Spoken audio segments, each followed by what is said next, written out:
suggested that the way we diagnose can get us to 90%, 85 to 90%. It is treatable. I agree that it is not curable at this time. We don't have a way to completely stop it. We can't reverse Alzheimer's disease at this point, but it has become treatable. Think about it as diabetes or high blood pressure. If you have a diagnosis of diabetes, the diagnosis of diabetes is not going to go away. At this point, diabetes is a chronic illness. The difference is that diabetes lasts 30, 40 years. It starts in younger people and middle-aged and older people.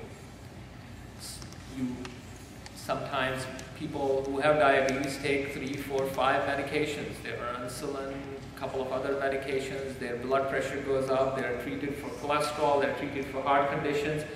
But their diabetes doesn't go away. In future, maybe we will have some strategies to cure diabetes, but at this point, it's treatable. We minimize the impact of diabetes. So complications, your doctor, if somebody has diabetes, the doctor may say, I want to control your blood pressure because diabetes affects your kidneys, affects your heart. You have a high risk of stroke. You have a high risk of infection. So I'm going to give you this, go to take care of this, take care of that. So just to minimize the impact of diabetes. So think of Alzheimer's disease at this point as similar to diabetes, though there are differences, but in terms of principally it is a chronic illness like diabetes.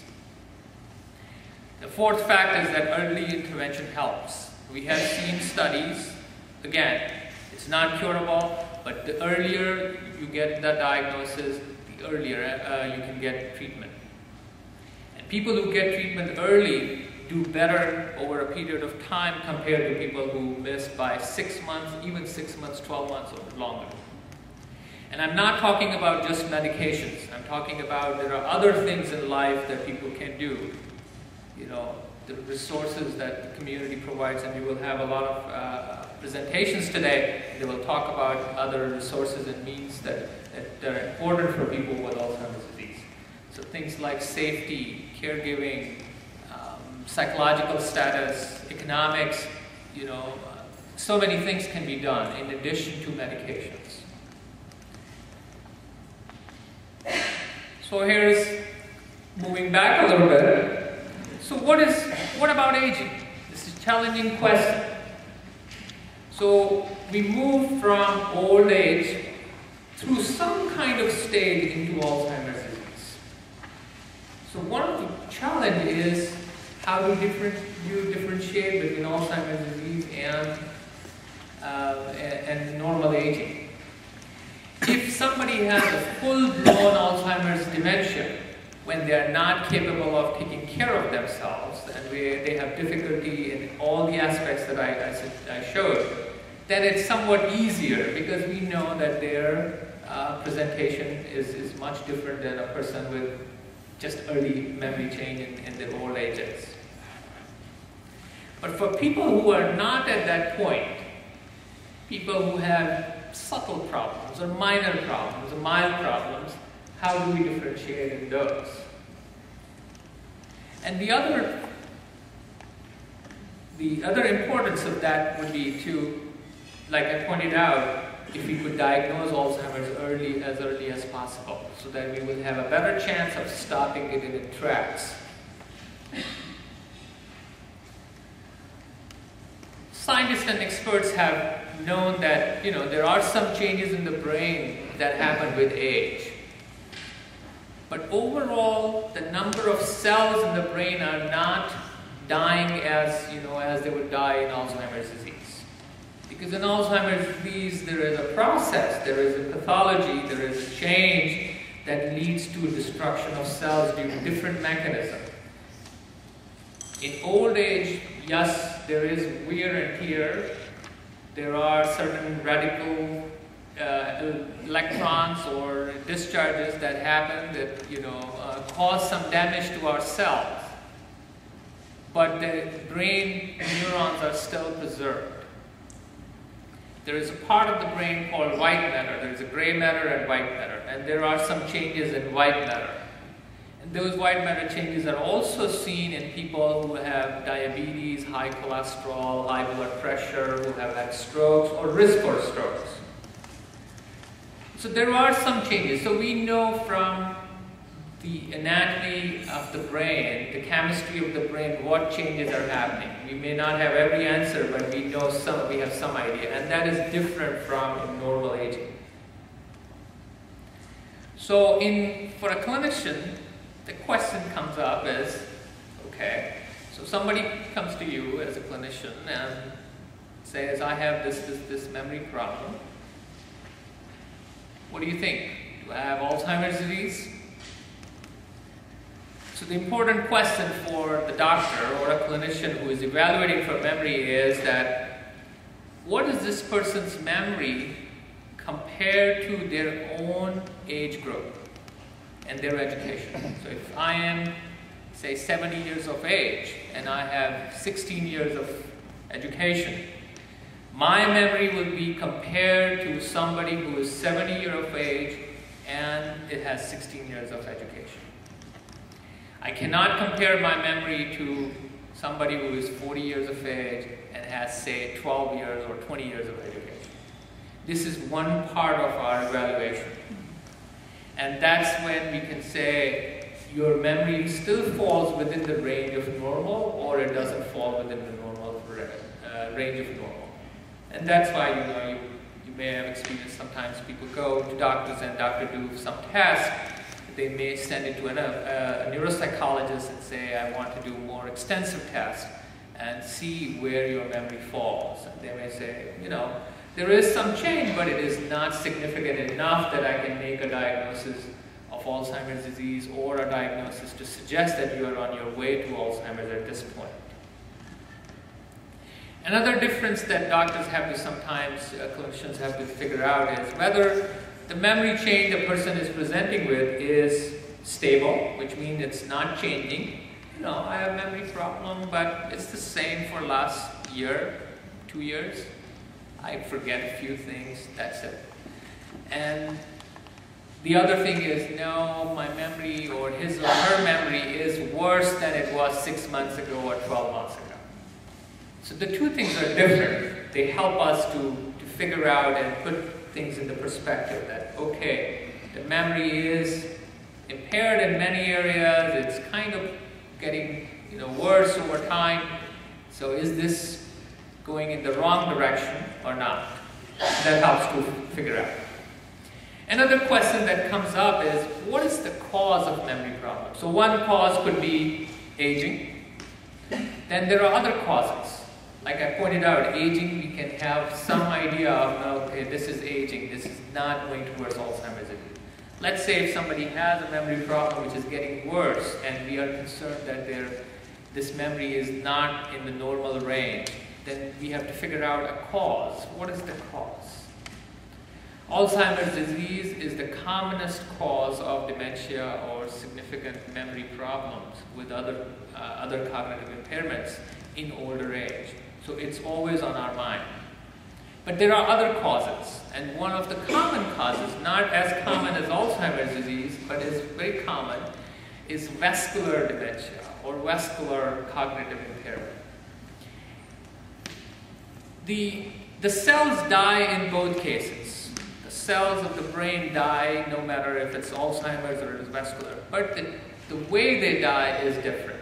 And some of the symptoms, the manifestations, the way people present to doctors or clinicians is different.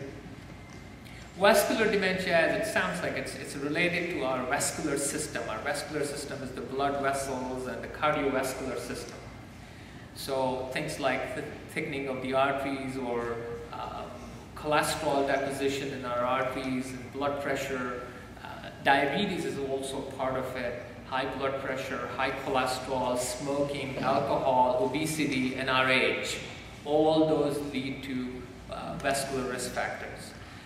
So vascular is when somebody has had either multiple small strokes or one or two large strokes. Now when somebody has a large stroke, you can see them on their body. They may have, a weakness of one side or numbness, or they may have speech difficulty, so that is somewhat easier to detect. But there are times when somebody has multiple small strokes and they're deep in the brain and you can't see them on just exam. Also, these small strokes, unless they are in important parts of the brain, do not cause all the changes that you see in Alzheimer's dementia. So one of the things that clinicians would do is to evaluate, do an examination, and if they think that the person needs more assessment, then they will send them to either get a CAT scan, a CT scan, or an MRI. MRI can show us if there are small strokes.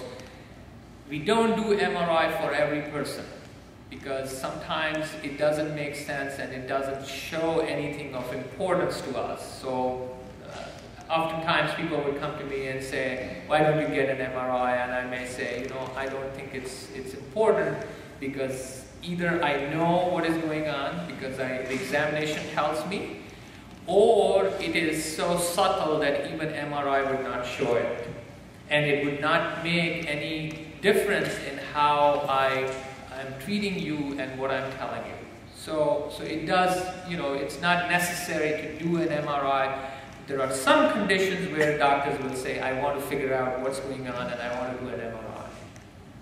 A CAT scan is not exactly similar, but it does help, especially if somebody has had a fall and they have a blood clot in their brain, or a fracture, or they have cancer that is going to their brain, that may help.